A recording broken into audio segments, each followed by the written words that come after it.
Lisa, your thoughts on the sentence? I mean, it sounded like from the testimony we heard, and obviously we didn't watch the trial because unfortunately cameras are not allowed in federal court, but there was quite a bit of testimony.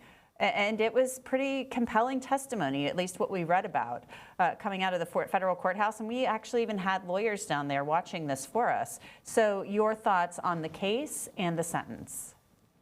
This case has been so well covered for so many years, all the way back from the first accusations and his relationship with Aaliyah, who was underage at the time, who he later ended up marrying. I used to be a police officer in the Chicago area, and R. Kelly was prominent during that time. So he was in the club scene. He was seen in local locations, and there was always this buzz of this entourage of young women. So to have it finally catch up with him all the way from the mid 90s, as I mentioned, to having this case go forward with a 30-year sentence. And like you said earlier, Anjanette, we still have other cases in Minnesota and also Illinois that he still has to pay the piper for, so to speak.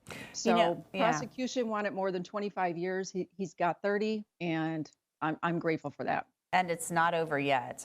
It'll be interesting to see if the feds still pursue those other cases. I mean, I believe they will. But 30 years is a really long time, especially since R. Kelly, he's 55 years old. So 30 years, that puts him at 85. I want to go back to you on that just really briefly, Lisa, because I think I recall us discussing this on the air before.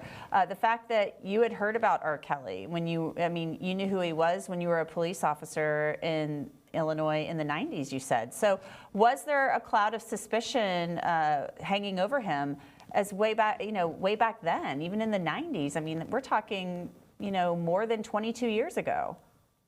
That's right. And there was also a documentary, I think it was something along the lines of I Survived R. Kelly or something like that.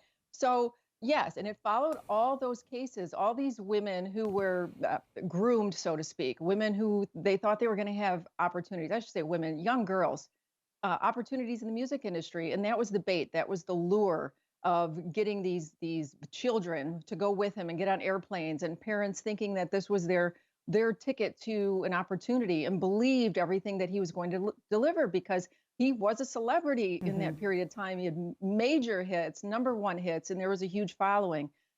Just because he was from that Chicago area, it was more concentrated. We would hear more in local newspapers and in the media at that time that maybe wasn't nationwide fodder. But as I said, to finally have this come, everybody talks about getting their justice one day to have it happen.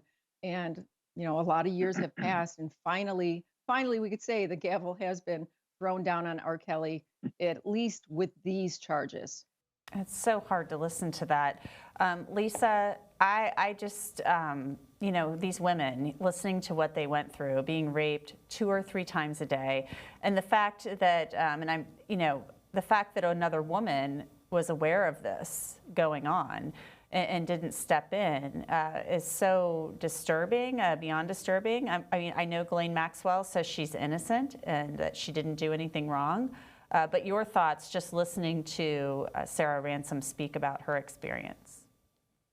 What we saw as a woman in pain. I mean, with both of the women survivors who had testified, very painful for them. A long time they've been waiting to finally get some closure with all of this. With Epstein dying, they probably thought, well, we're not going to really see any great results with it. But ultimately, in the end, she was not accountable. And like Kurt said earlier regarding R. Kelly, why would she say that she was accountable? Because there's still chance for appeals going forward. So she just needs to keep her mouth shut and pretend as if she was also a victim of Jeffrey Epstein. So I wouldn't expect her to have any kind of sisterhood during that period of time, because as you said, Anjanette, she was the woman who procured these young ladies for Jeffrey Epstein, and even said at some times he was like an animal. His sexual appetite was so big that it meant that she herself did not have to sleep with him. So these women were basically victimized because of that. Well, you don't throw other women to the wolves, that's for sure, and especially girls. We're not just talking women, we're talking girls. And that was Liz Stein describing kind of just seeing this fall, tremendous fall from grace for Ghislaine Maxwell, knowing that she'll be locked away for a very long time brings her some solace. So Lisa, your thoughts on what Liz Stein had to say? I love the way she articulated that she could have had more humanity instead of passing on the trauma onto these young girls. So I think she hit the nail on the head with that because there was no remorse in that part. If she had just said that, I was victimized, I was, caught up in all of this. But the way Liz Stein put it, she said, you know what? She didn't want to leave that lifestyle. She loved being with the wealthy and the rich and famous and world leaders and was not willing to give it up. And it was like lambs to slaughter with those young girls. Okay, Lisa Lockwood, your thoughts on what we just heard. R. Kelly, according to Steve Greenberg, is the victim here. Yeah, very enlightening that an adult can be taken advantage of by a child. He's still the adult in this situation. So that's what I have to say to Mr. Greenberg. It's hard to say that he is a victim and was victimized by a young girl and her family.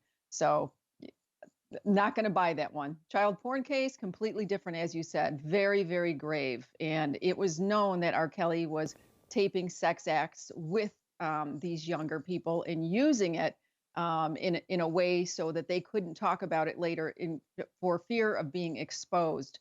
So there's a statute for revenge porn and that sort of thing, and I think that was the situation. So we'll see how that unfolds.